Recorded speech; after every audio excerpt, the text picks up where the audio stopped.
Assalamualaikum warahmatullahi wabarakatuh. Sabahal khair, selamat pagi anak-anak Madrasah Tsanawiyah dimanapun Anda berada, khususnya kelas 8 Madrasah Tsanawiyah. Pada kesempatan kali ini kita berjumpa kembali dalam pembelajaran daring, pelajaran sejarah kebudayaan Islam. Sebelum kita mulai pembelajaran pada pagi hari ini, terlebih dahulu kita berdoa kepada Allah agar kita senantiasa dilindungi oleh Allah dan ilmu kita menjadi ilmu yang bermanfaat. Al-Fatihah.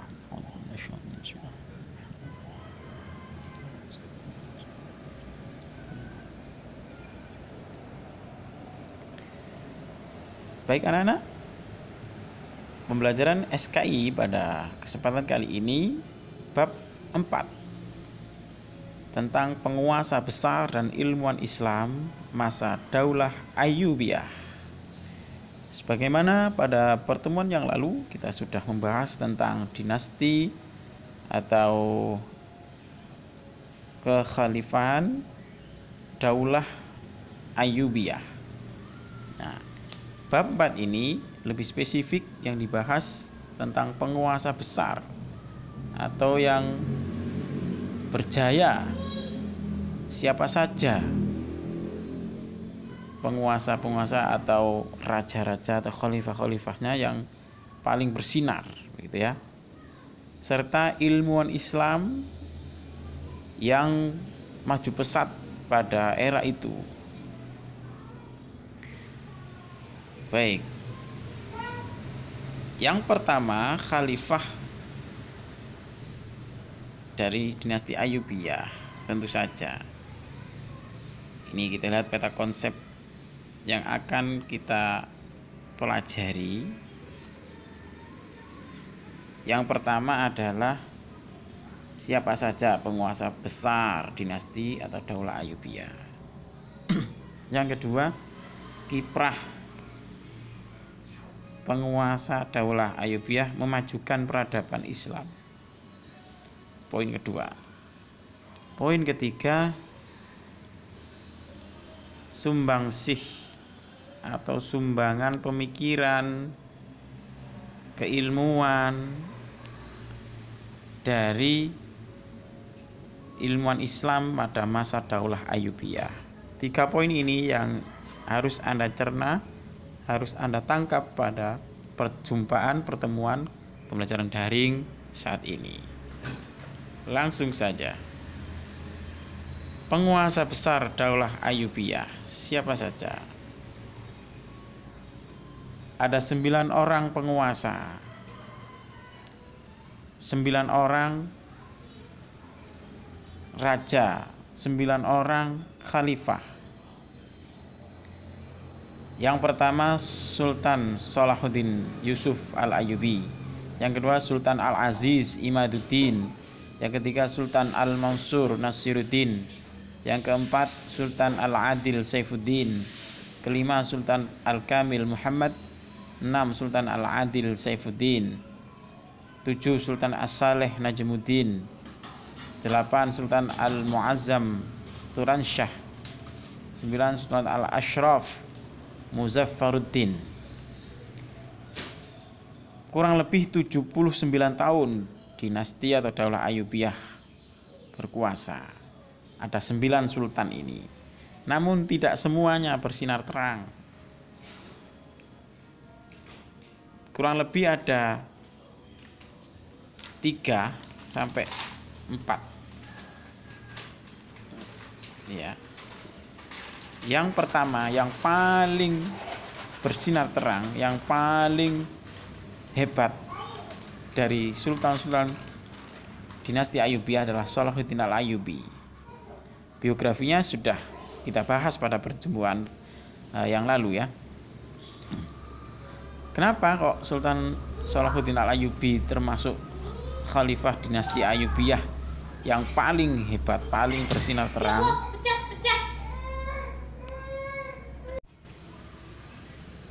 Penguasa atau pemimpin besar dinasti Daulah Ayyubiyah yang kedua adalah Sultan Al-Adil Saifuddin. Sering dipanggil Al-Adil. Nama lengkapnya Al-Malik Al-Adil Saifuddin Abu Bakar bin Ayyub, menjadi penguasa keempat dinasti Ayyubiyah yang memerintah pada tahun 596 sampai 615 Hijriah atau 1200 sampai 1218 Masehi. Kedudukan di Damaskus, beliau putra Najmuddin Ayyub yang merupakan saudara muda Salahuddin Yusuf Al-Ayyubi. Al-Adil merupakan seorang pemimpin pemerintahan dan pengatur strategi yang berbakat dan efektif. Prestasinya antara lain tahun 1168 sampai 1169 Masehi mengikuti pamannya Syirkuh ekspedisi militer ke Mesir. Tahun 1174 Masehi menguasai Mesir atas nama Salahuddin Al-Ayyubi, sedangkan Salahuddin Al-Ayyubi mengembangkan pemerintahan di Damaskus. 3. Tahun 1169 Masehi dapat memadamkan pemberontakan orang-orang Kristen Koptik di Kiev, Mesir. 4. Tahun 1186 sampai 1195 Masehi kembali ke Mesir untuk memerangi pasukan salib. 5. Pada tahun 1192 sampai 1193 menjadi gubernur di wilayah utara Mesir. Pada tahun 1193 Masehi menghadapi pemberontakan Izzuddin di Mosul. 7. Menjadi gubernur Syria di Damaskus. 8. Menjadi sultan di Damaskus. Ini adalah prestasi sultan-sultan besar yang kedua yang dimiliki oleh dinasti Ayyubiyah. Yang ketiga, Sultan Al-Kamil Muhammad. Nama lengkap Al-Kamil adalah Al-Malik Al-Kamil Nasruddin Abu Ma'ali Muhammad.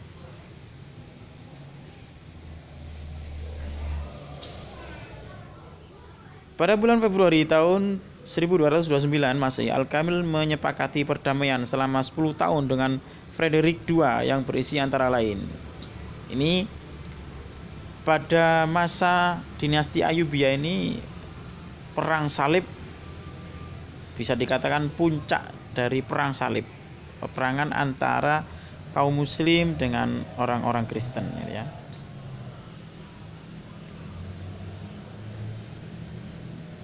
Ia mengembalikan Yerusalem dan kota-kota suci lainnya kepada pasukan salib. Ini kesepakatan.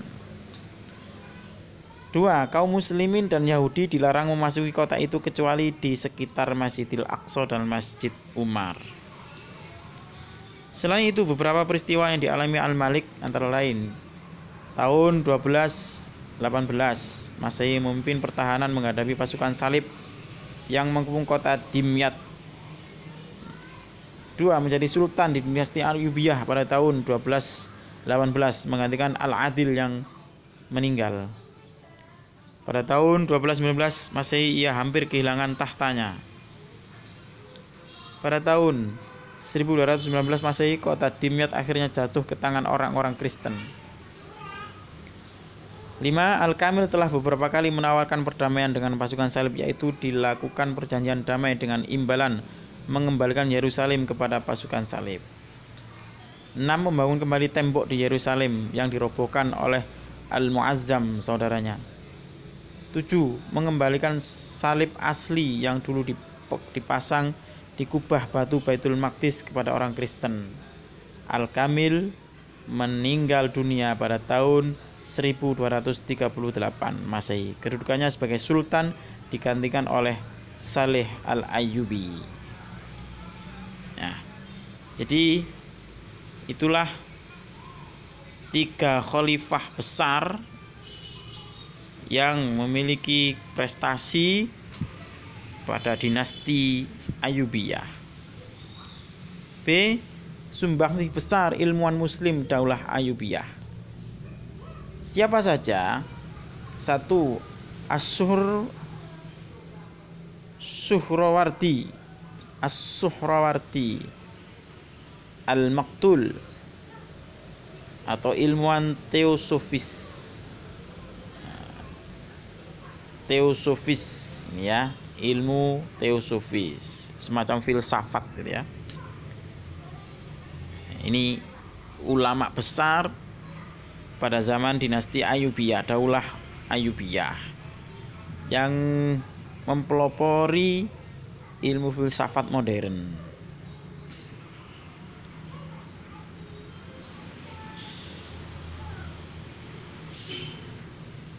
Ajaran tarekat Suhrawardi dalam kitab Awarif Al-Ma'arif dibahas tentang latihan rohani praktis terdiri dari A. Ma'rifat, yaitu mengenal Allah melalui sifat-sifat Allah, bahwa Allah sajalah wujud hakiki dan pelaku mutlak.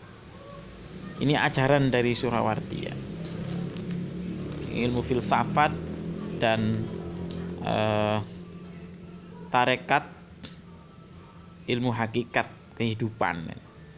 B. Faqr, yaitu tidak memiliki harta. Seorang penempuh jalan hakikat tidak akan sampai ke tujuan kecuali jika sudah melewati tahap kezuhudan.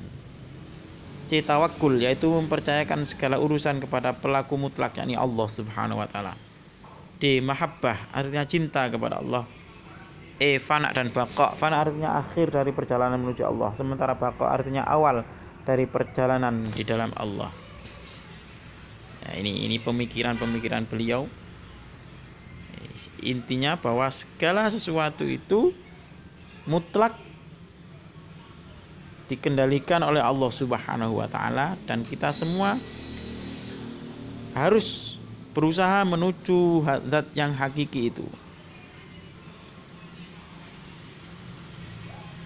Yang kedua, Ibnu Al-Azim, sejarawan masyhur. Nama lengkap beliau adalah Kamaluddin Abul Qasim Umar bin Ahmad bin Haibatullah bin Abi Jarodah Al-Aqil. Berasal dari Bani Jarodah yang bermigrasi dari Basrah ke Aleppo karena wabah penyakit. Karya-karya Al-Azim diantaranya Zubdah Al-Hallab bin Tarikh Hallaba, Bughyat At-Talib fi Tarikh Halaba, sejarah tentang Aleppo atau Halaba yang disusun secara alfabetik terdiri dari 40 juz atau 10 jilid. Di sejarawan tolak ukur atau tonggak pertama sejarawan, orang yang pakar dalam bidang sejarah secara modern, secara sistematis, ya beliau ini Al-Azim ini. Al-Azim melarikan diri ke Kairo hingga wafat ketika tentara Mongol menguasai Halaba atau Aleppo pada tahun 658 Hijriah atau 1160 Masehi. Yang ketiga, ilmuwan besar, yakni Al-Bushiri, sastrawan penulis Qasidah Burdah. Nah ini, Qasidah Burdah saya yakin sering kita sudah mendengarkannya. Maulaya salli wa sallim daiman abada ala habibika khairil khalqi kullihim, dan seterusnya. Ini adalah qasidaku, Qasidah Burdah. Mengandung sastra yang luar biasa, begitu indah. Bait-bait syairnya itu banyak sebenarnya ya. Cuma yang sering kita dengar beberapa saja. Nama pelengkap beliau adalah Sarafuddin Abu Abdillah Muhammad bin Abdullah As-Sanhaji Al-Bushiri. Lahir pada tahun 1212 Masehi di Maroko. Al-Bushiri seorang sufi besar, pengikut tarekat Syadziliyah, dan menjadi salah satu murid Sultanul Aulia Syekh Abu Hasan Asy-Syadzili radhiyallahu an. Gurunya yang lain beberapa ulama tasawuf seperti Abu Hayyan, Abu Fath bin Ya'mari, dan Al-Aiz bin Jama'ah Al-Kan'ani Al-Hamawi. Ini ya. Al-Bushiri dikenal sebagai orang yang wara', takut dosa. Jadi selalu menjaga diri untuk tidak melakukan perbuatan dosa. Pernah suatu ketika beliau akan diangkat menjadi pegawai pemerintahan kerajaan Mesir, akan tetapi Melihat perilaku pegawai kerajaan membuatnya menolak. Al-Busiri lebih menonjol dalam bidang sastra dengan hasil karyanya yang terkenal yaitu Qasidah Burdah yang diciptakannya pada abad ke-7 Hijriah dan dibaca dalam berbagai acara. Qasidah Burdah adalah mutiara syair kecintaan kepada Rasulullah Shallallahu Alaihi Wasallam. Nah itu sastra, di bidang sastra. Yang keempat, Abu Latif Al-Baghdadi, ahli ilmu mantek logika, seorang ulama berpengaruh yang menginspirasi ulama-ulama Al-Azhar lainnya, ahli ilmu mantek, bayan, hadis, fikih, ilmu kedokteran, dan ilmu-ilmu lainnya, sekaligus sebagai tokoh berpengaruh dalam pengembangan dan penyebaran mazhab Sunni di Mesir. Ini Abdul Latif Al-Baghdadi. 5. Abu Abdullah Al-Qudail, ahli ilmu fikih. Ya, fikih. Yang keenam, para ilmuwan muslim lainnya juga banyak.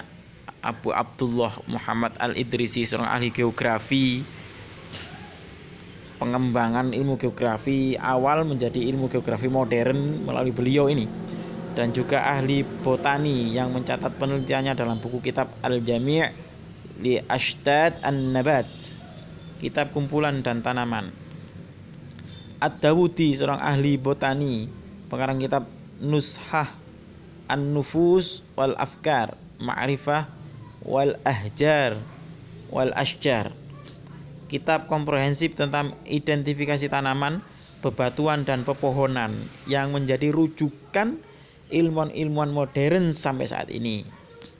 Syamsuddin Khalikan, seorang ahli sejarah yang mengarang kitab Wafiyat al-Ayan.